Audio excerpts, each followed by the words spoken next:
ವಿಧಾನಸಭಾ ಕ್ಷೇತ್ರದ ಅಘೋಲಿ ಗ್ರಾಮದಲ್ಲಿ ಆಯುಷ್ ಇಲಾಖೆ ಹಾಗೂ ಜಿಲ್ಲಾ ಪಂಚಾಯತ್ ವತಿಯಿಂದ ಗಂಗಾವತಿ ತಾಲೂಕು ಪಂಚಾಯಿತಿಯ ಲಿಂಕ್ ಡಾಕ್ಯುಮೆಂಟ್ ಯೋಜನೆಯಡಿಯಲ್ಲಿ ಅಂದಾಜು 50 ಲಕ್ಷ ರೂಪಾಯಿ ವೆಚ್ಚದಲ್ಲಿ ನಿರ್ಮಿಸಲಾಗಿರುವ ನೂತನ ಸರ್ಕಾರಿ ಆಯುರ್ವೇದ ಚಿಕಿತ್ಸಾಲಯವನ್ನು ಶಾಸಕರಾದ ಗಾಲಿ ಜನಾರ್ದನ ರೆಡ್ಡಿ ಅವರು ಉದ್ಘಾಟಿಸಿ ಸ್ವಾತಂತ್ರ್ಯೋತ್ಸವದ ಧ್ವಜಾರೋಹಣವನ್ನು ನೆರವೇರಿಸಿದರು. ಈ ಸಂದರ್ಭದಲ್ಲಿ ಪಕ್ಷದ ಗ್ರಾಮೀಣ ಮಂಡಲ ಅಧ್ಯಕ್ಷರಾದ ಡಿಕೆ ಆಘೋಲಿ, ಗ್ರಾಮ ಪಂಚಾಯತ್ ಅಧ್ಯಕ್ಷರಾದ ಅಮ್ಮಾಜಪ್ಪ,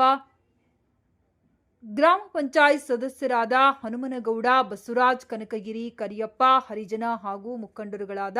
ಮನೋಹರ ಗೌಡ, ಹಿರೂರು, ಎಂಕಪ್ಪ, ಹುನಗುಂದ,